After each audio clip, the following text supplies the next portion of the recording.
first time you're here, you shouldn't necessarily feel shy about sharing your story. Last week he was on shift, the week before that he was on CNBC, the week before that he was on CNN. He lives on TV, he lives in front of the people. So we genuinely believe that if we were going to share some authentic stories, let's get them from the source.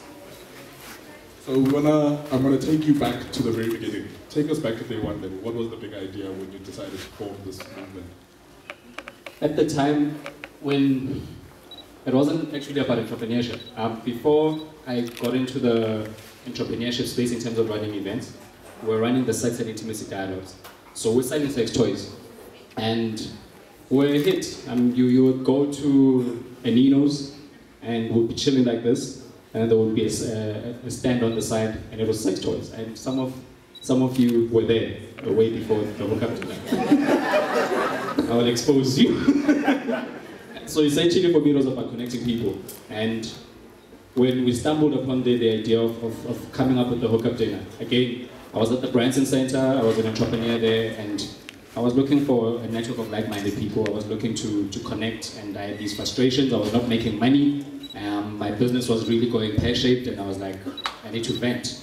And it just so happened on that night, we all brought our bottles of wine around the table, the 8 of us. We got drunk, but we had taken our masks off, and there was something special about that because we were having a real conversation. You know, you always get this, how's business? And somebody will say, oh, no, business is fine, or business is great.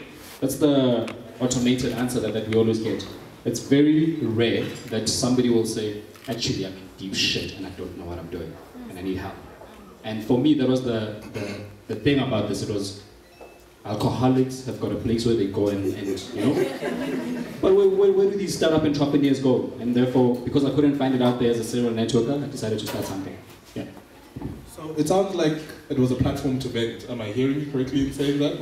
Yes. Would you invite entrepreneurs to come on and essentially bitch about their week? Yes, we were bitching. But what's beautiful about a group of entrepreneurs is that the reason we're called entrepreneurs is because we're there to solve problems. And therefore, that venting and that bitching quickly became an opportunity to solve each other's problems. And hence, we've got a collaborative platform. And what type of people were you looking to bring into the platform? Who did you think would most benefit from a platform like this, where you're not only there to share your frustrations about the reality of doing business, but you're also there to meet like-minded people? So were you looking to create value within the connections that could be made within the platform? And if so, what types of startups really benefited from this most? It's a weird one, because the correct answer to put would be, I was looking for businesses that could complement me and people that could give me access to markets and whatnot. But the honest truth is, I've been walking a journey with this alter ego. There's this female that I've been walking a journey with since I was 22 and she was 20. She doesn't exist. She's in my other world. So yeah, I talk to.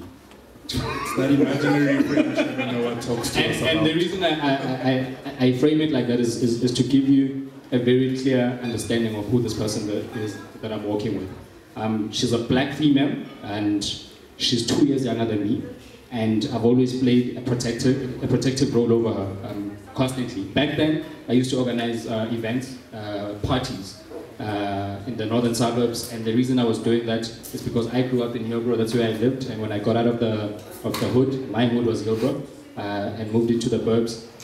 I wanted to create an environment where this female could get drunk, dance like she was crazy, and there was nobody kind of trying to, you know, hit it when she blacks out. And I was the protector. And fast track, a couple of years forward, we're working in a call center, and I'm that almost like a big brother, lover, whatever you want to call it, but I'm constantly this protector around her. And then fast forward, we're 28, in fact I'm 30, she's 28, she's got a baby, she's a single parent, she's living in a townhouse, and I'm realizing that she's got limited time in terms of enjoyment, and therefore this is why I was organizing picnics within parks. And for me it was about servicing those few hours when I could get access to her. This was like between the hours of 12, by 6 o'clock, I don't have access to her anymore because she's got baby issues and all sorts of other things that happen after in the evening. So you created an alter ego, which you attached these characteristics to of what does life look like for a woman in this landscape. Yeah. And you did your best to service her at every point. Yes. And this is what led you to realize that entrepreneurship was the answer for a woman of this caliber who's looking for a solution to create a sustainable life for herself as well as the family that she's looking to create. Yeah. In 2012, I was 32 in August when I founded it, and that means she was 30. And being 30, it's that age of discoveries that, I've reached a full calendar, I'm getting old, I need to get married. All sorts of things are happening in her head, and she's a specialist within the corporate sector, and because I've been within the corporate sector myself, I kind of understand the environment that she's operating within. And she's starting to hear this language, this thing about entrepreneurship. There's this opportunities that are happening, there's entrepreneurs doing things. And some of her mates, her peers older than her, are taking part, and there's great things happening, but she's not quite sure how to find her voice. And because I'm surrounded by females like that all the time around me, this is why I choose to stick with a particular person in my headspace that I can service. I service a person, a particular person. And it just so happened that when the Hookup Dinner came about, that was the spot for her. It was, she's in corporate, and she can come and test what she wants to do here on this platform. And the rest was history from there. Yeah. So when did you know you were onto something big with this? After the third Hookup Dinner. And that was the funniest thing. The reason I called it the Hookup Dinner was I'm a creative in my head. I can't draw, I can't, but concept-wise, I do amazing things. And for me it was, okay, let's hook up, let's get together, let's engage. And because we're constantly, and the moment I say, guys, let's get together, let's do this thing, let's have drinks, and let's stop just talking about relationships or whatnot. Let's talk about business, let's talk about creating, let's be legacy driven, we've got kids, what do we do? And it kind of appealed to her, and because it did, I felt like, oh, okay, there's something going on here.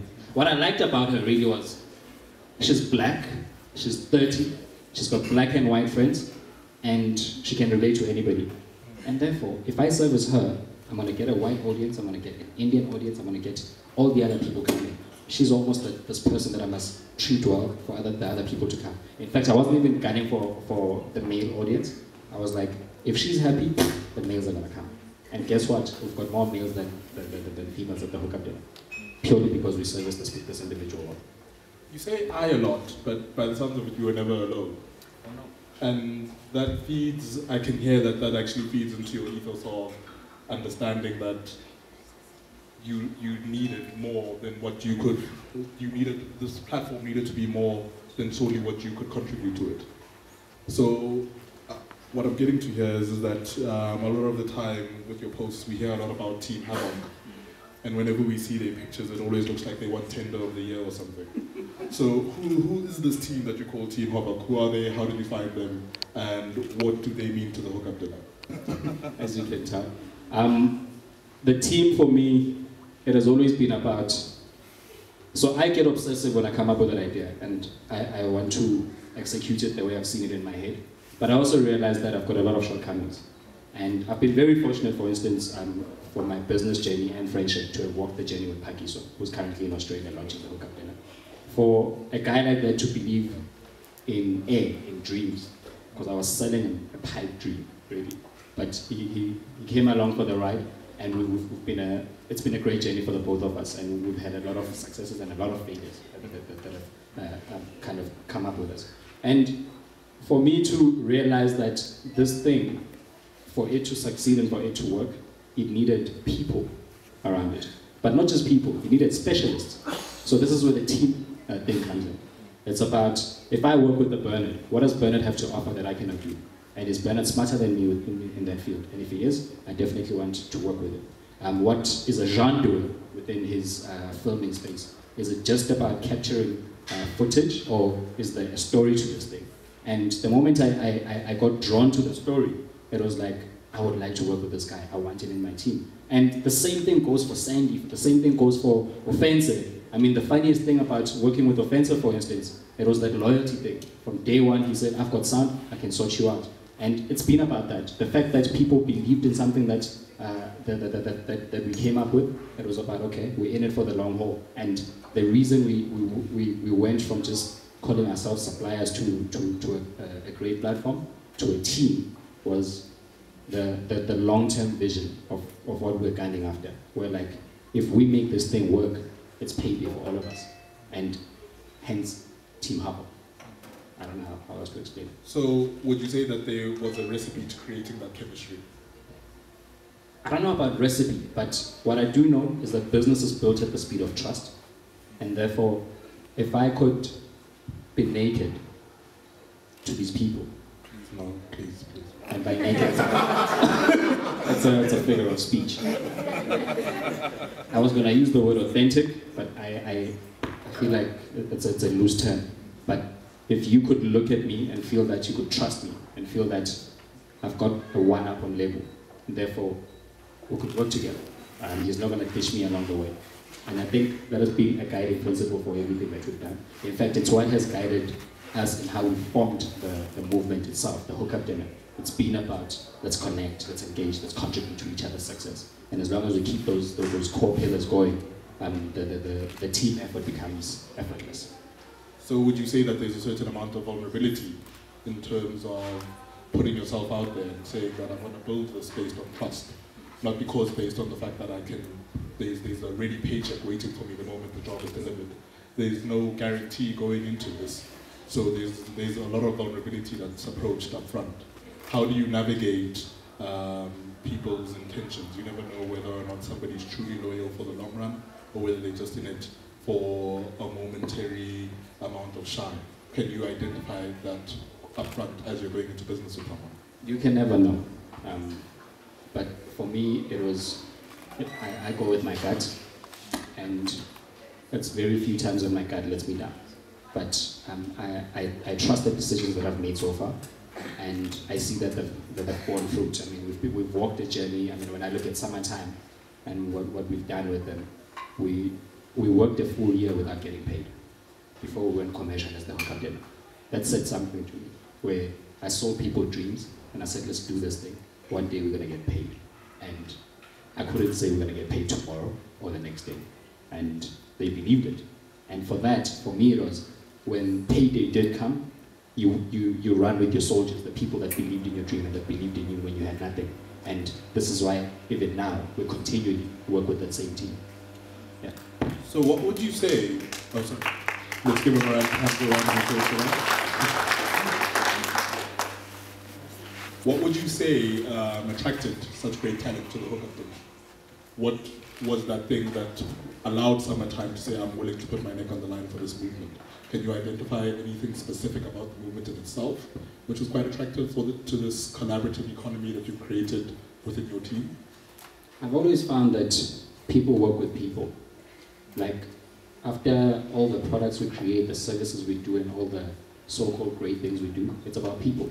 And therefore, put the technology aside, put all of these things aside, and if you're sitting around a table, can you laugh together, for instance? Can you cry together? And when you fight, do you get over those fights? What follows after that? And if a great story follows after all of those things, then you know you've got something. And for me, one of the things that I've learned is that if you don't have a great vision, if you don't have something that scares you, you're not going to attract people to your dream. And for me, I've found that the goalposts have constantly shifted purely because I've got this massive dream that even I cannot contain. I don't even know this thing that we are trying to create and where it's going, what it's going to look like. But I know that there's people around me everywhere that can contribute to that. I'll give you a typical example. When I met Octavius, it was on Twitter, and he was asking, what is this Hookup Dinner thing, you know? And he came to one of them and we invited him to speak. And from there, he was bitten. And he's part of the movement, but he's in corporate. And he contributed by bringing a corporate partner on board. And when we worked with SAB, and we walked a full 2 years journey with SAB, there was something about believing in a bigger dream. And the moment you are very clear about where you're headed and what you want to achieve with it, the rest just sort of falls into place. I do not know how we're able to attract so much media attention. I don't even know how. That was me. That was way before you. I don't even know how we're able to get invited. We've got an invite to, I mean, Pakiso is in Australia. Last day he was in Israel. I was in the UK. We're in Rwanda. We're in Kenya. We're in Botswana. All of these things happen purely because you're selling something that is bigger than you, and it needs a whole lot more people to contribute to it to make it even bigger, and not just bigger, but better. Yeah. So you talk a lot about travels of where the Hookup Dinner has expanded to. What would you say, or rather, tell us about some of the spikes and the dives that the team faced, because I highly doubt it was smooth sailing, as you can tell. So, in terms of relating the Hookup Dinner story to the startup curve, would you be able to walk us through a bit of the spikes that we took when obviously you found that there was some real gold within this platform, and we climbed very quickly. But as you know, nothing really climbs forever. They must come a dovetail. So could you walk us through some of your journeys and how you made it through the trough of sorrow? I mean, if you look where it says TechCrunch of initiation, that first spike, that was the first year. It was all about excitement. It was romantic, to say the least, purely because we're all creating. We're not getting paid from this thing. We've got bills to pay, we're adults, but we're all excited to be a part of it. And therefore it was easy. It was easy to run with that. And we're just fortunate that as we're spiking up, we attracted a very big corporate partner that believed in the dream, and they scaled us nationwide. And when we scaled nationwide, so it still speaks to that entire spike. And then the wearing off of the novelty is when the real work comes in. You know, they say do what you love, that the rest follows and whatnot. What they do forget to tell you is that even what you love, it's very painful. You go through deep trenches where you are getting paid, but you start having people problems, you start having systems problems. You've got all sorts of things. You don't have an experience of this thing. It's bigger than you. You're trying to figure it out as you go. It's like, I don't know who said this term, that you jump off a cliff and you build the parachute as you go down. This is exactly how the Hookup Dinner has been built. So even now, I mean, I would say we've been through a few of these things where we do quite a few events where we have not gotten paid. We've gotten people that have backstabbed us. We've gotten people that we've gotten into trouble with a few people that where we had not expected. We've gotten into trouble with legal matters where we thought we were doing the right thing, but we're doing it the wrong way. And I think where we're at right now, we're going through the wiggles of false hope, this part over here, and I need to point it out, and this is why I selected this image. We're going through this curve over here. So that means we're still gonna go through a few dips that are coming, but like they will tell you, the financial guys, when you invest in the markets, in the stock markets, if you do an investment over 2 years, you're going to lose all of your money.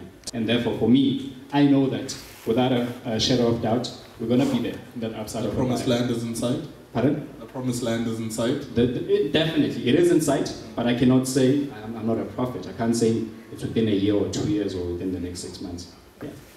So you say you're not a prophet, but I do wonder sometimes because that word plays with me in how it relates to this term visionary. And I genuinely believe that you had to have a vision to get your team to buy into it. So a lot of the time you can see where you're going without necessarily not knowing how to get there. So how with not knowing the reality of these dives and pitfalls that you are going to fall into as a movement, how did you steer your team through these times? Were there specific motivational talks you had to give? How did you keep the morale up amongst the team for them to keep with you during these moments of doubt? I think the fortunate thing here is we work with entrepreneurs. We are all entrepreneurs, and therefore we all own our own businesses, and we are all visionaries within our own businesses. We'll go through the same motions. Somebody's got a cash flow problem, another one doesn't know how they're going to pay rent at the end of the month, the other one has got a staff issue where the very person they're depending on just drops them. A typical example, we don't have a caterer tonight, so we can't serve our people with the normal pricing that we do. Those are the type of things that happen within each and every business. And here are business heads having come together, creating something bigger than all of them. And in investing their time and effort and resources into this, It's about the big thing ahead, the big goal ahead. And the big vision that I've planted here is, I mean, I remember initially I said, I would like to see a connected ecosystem of 1 million startups globally. This was the big dream. And I remember very well, we're celebrating after we had come back from Cape Town. We had launched Cape Town, Durban, and we're coming back to do Jozi on that night. So 3 consecutive nights we're doing events, we're flying around like crazy. We didn't sleep for those 3 nights. And when we were celebrating as a team at the back there, it was here at Open. Open is our home for entrepreneurs. Octavius said something very special to me. He pulled me aside and he said, my man, we want to do something here. You know, I hear you talking New York. I mean, that was in sight. We're getting invited. We could have easily launched New York, Paris. We're going to do this thing. And we're going global. We're excited. That was the exciting thing because it spoke of global travel. But Octavius said, if you want to speak at the United Nations, for you to get an invitation to the United Nations to address and for them to ask you, how did you do this thing? It will have to be Africa. Africa is the agenda. And therefore, I got it immediately. And that focus shifted immediately. And I rallied the team back. I'm like, guys, okay, our million startups changes now. It's 1 million African startups.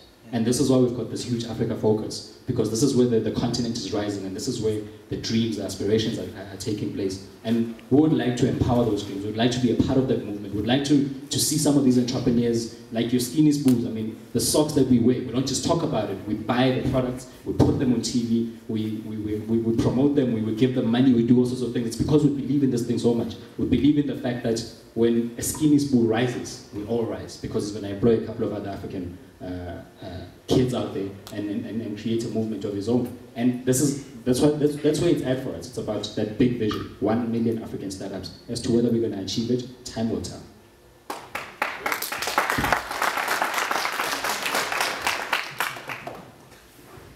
So would you say that the industry was ready for the Hookup Dinner?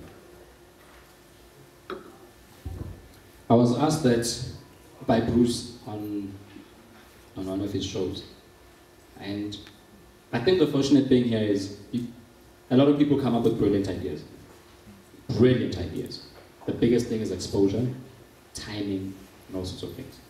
For us, this is an idea whose time has come. And this is why it's shining. It's the right time.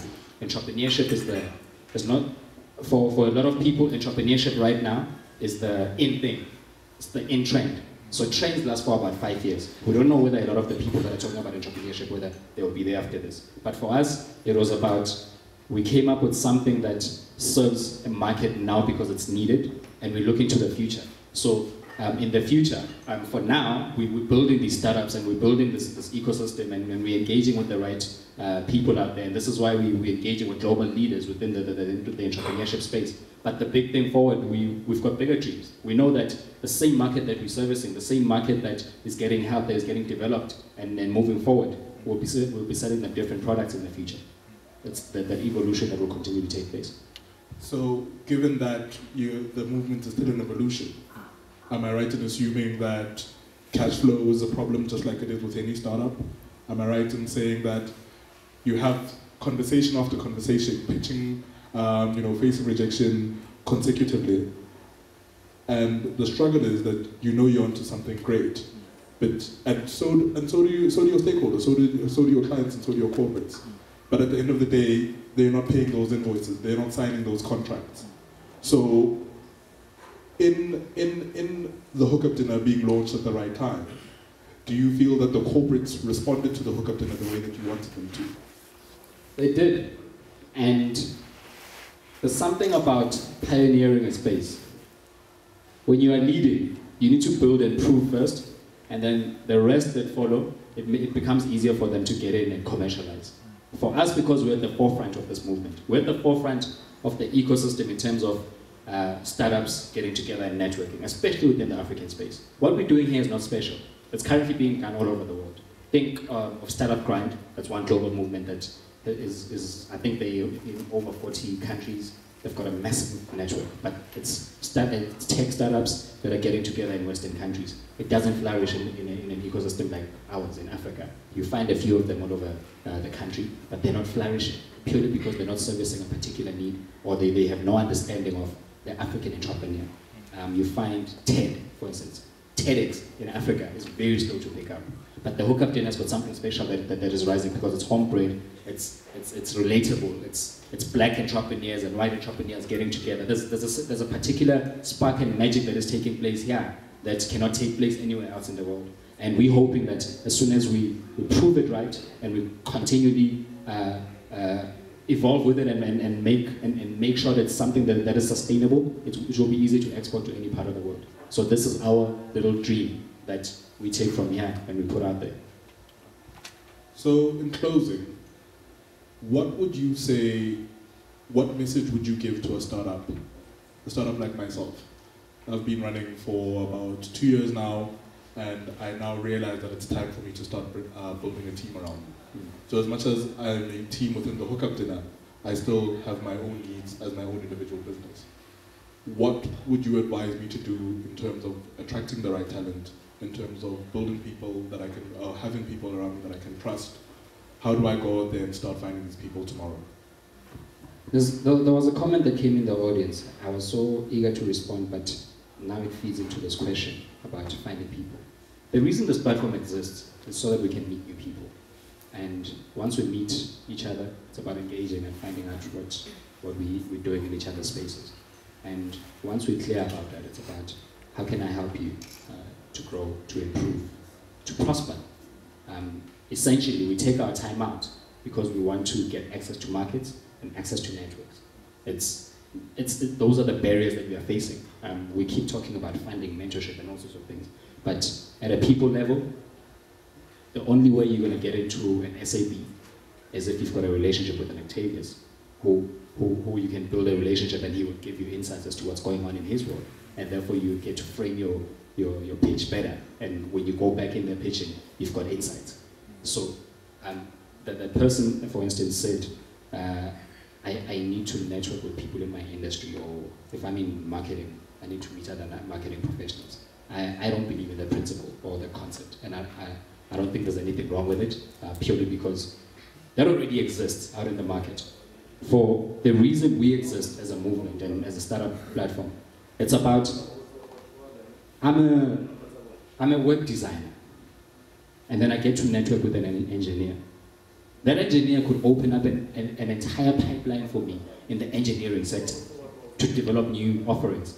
I heard somebody saying she was a lawyer within one of the networking mixes. I'm sitting there thinking, okay, I'm in events. How do I access this person? But actually, we all need each other. She probably needs access to my networks as much as I need access to those new networks. I could never meet lawyers, because lawyers are these professionals that have got a very important profession in society, almost like accountants, and there's all these segmented groups of people that get together within their own circles, but it's hard to crack in if you are trying to be like them. Whereas if you're different and you're sticking within your area of profession and you're looking for people that could complement, whether it's through access to markets or through capacity building in terms of you moving forward, you can only do that by meeting people that are not within your space. So if I'm in marketing, I have to be going out to engineers. That's the example I could make. Thank you very much for that, guys. Could we give Lebo a round of applause for that?